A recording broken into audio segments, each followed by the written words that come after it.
Well, hello, good vibers. How are you doing today? Namaste and good day. So, your girl Esther Joy is coming with another video.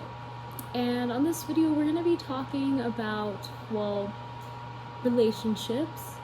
We're going to be talking a little bit about twin flames, our internal relationship, or the relationship we have with ourselves, how that's reflected. And yeah, we're just gonna go with it. We're also gonna be talking about creativity and expression. So I'm really excited to just dive into it. Okay, let's talk about it. Okay, let's talk about it, good viber. By the way, thank you for coming and tuning in. I appreciate you. And yeah, okay, so let's just talk a little bit about twin flames. I have fire behind me, so I thought it would be appropriate. Now, a friend of mine, she's been telling me that she's pretty sure that this person that they just went through a breakup is because they're twin flames and they're meant to get back together. Now, I bring this up because this idea of twin flames, from what I have seen and in my own experience, and I'm only talking from my own experience here, good viber, yours could be totally different. I'm not saying that, there is no such thing as twin flame, but I don't really believe that in them maybe as heavily. I believe that some people may have twin flame, but many people don't. Okay, let's say like 20% of people actually have twin flame. But let's say like 80% of people believe, or something like that. Anyways, now here's my next idea, or my next thought that brings into it. This idea that our souls are split, right? And that the pure essence of our soul was split into two, and that's the idea where twin flame comes, so that these polarizing sides, when they split off in earth, they can once again reunite. And that's beautiful, and I do believe that that's kind of what the whole earth situation is. We're all just split fractals of source or God or oneness with different polarities that are why we're splitting off. And maybe some of us come together and we see and acknowledge this, but we all are reflections of each other. We all understand that our soul has the same source in one way when we get all the way down to the fact of the matter. At least that's what I see. So yeah, twin flames are really interesting. I don't know, fam. I would love to know what your information is. I've been roasted before, no pun intended, on twin flames. So let me know. What do you think about twin flames? Do you think that they're, you have one out there? I'd just love to know and get some more insight on that. So yeah, I think that when it comes to relationships, even taking the idea of twin flames, because it's not completely invalid, there's a lot that we can take from it. So the divine masculine, the divine feminine, in any relationship, there's always going to be a divine masculine and a divine feminine. And nobody at me at the comments, okay? With a non-binary, because yes, you could be non-binary, but you still have the energy that is fluctuating or polarizing on one of the sides, or maybe you are more so in that case.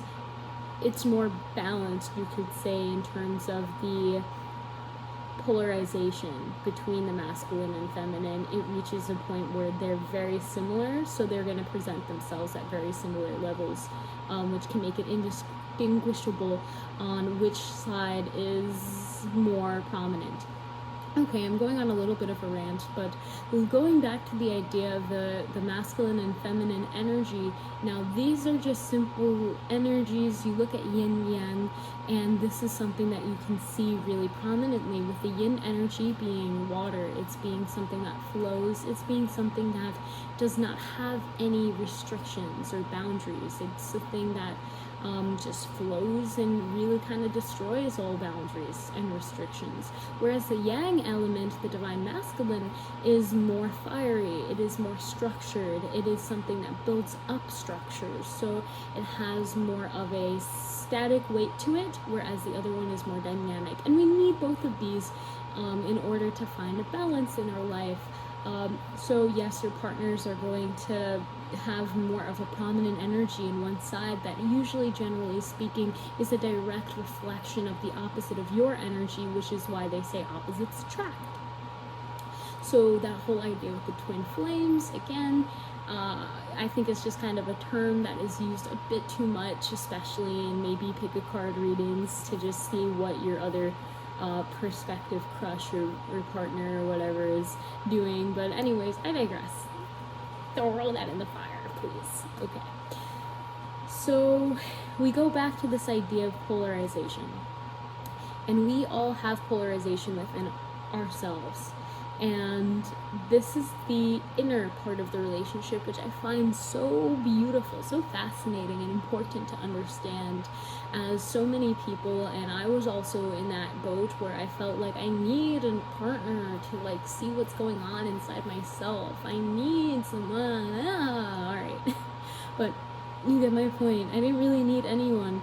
I just needed to look what was inside myself. I just wanted somebody because I felt like it would be easier to get to know myself through interacting with somebody else. And while that may be true, I think there's a lot of value when you are able to reflect on this energy within yourself. You also have both of these polarizing fields, whether you're male, female, non-binary, or an attack helicopter. You all have these fluctuating, polarizing energies of divine masculine, yin or yang. Okay, so with that being said, you could see the external, how you present yourselves to other, what you say to other people, how you interact with the world outside of you to be more of the yang energy. This is more of the divine masculine.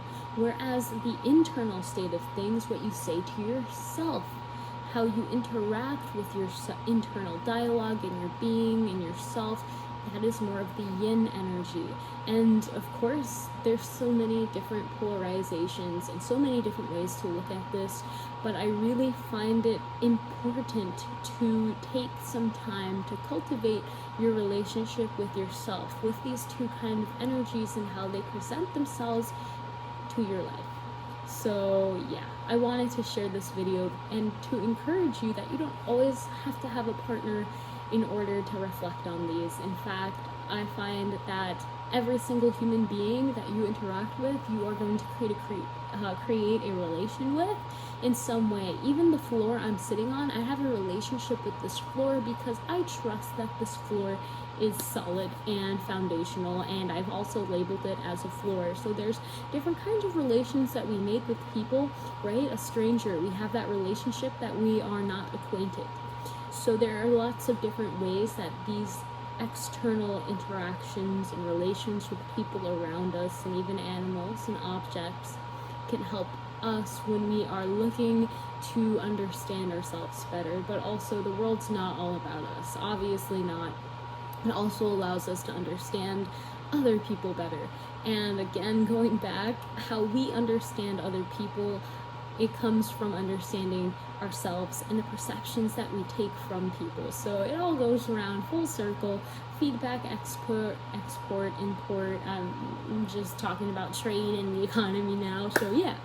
Anyways, fam, that is really what I wanted to talk about in this video. Of course, it's really important to acknowledge some of the red flags that are in relationships. Start with yourself, and that can look like the smallest things that you're saying on the inside to how you are treating others. So being aware that these quote-unquote red flags can look differently for each person, but really you need to be aware of what's going on in your internal, of what you are accepting and what you are actually perceiving versus what is happening.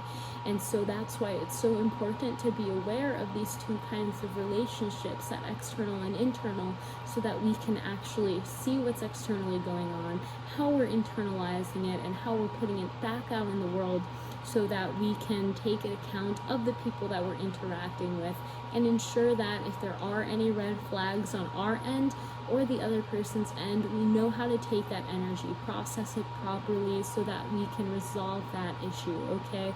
And yeah, we're all here to learn from one another. None of us are perfect. I certainly am not, but I thank you for just taking a little bit of time to dive into this topic. And of course, I'm so curious to know what this kind of nature of relationship looks like to you in terms of twin flames, if you feel like you have one, in terms of your own relationship with yourself, how that affects other people in your life and the relationship you have with them, and just overall just how you see these polarizing energies of the divine masculine, yin or yang energies within your own being and relationships. Thank you so much for tuning in. I hope that you got something that can help you in some way in this video, and I will see you in the next one. Namaste and God bless.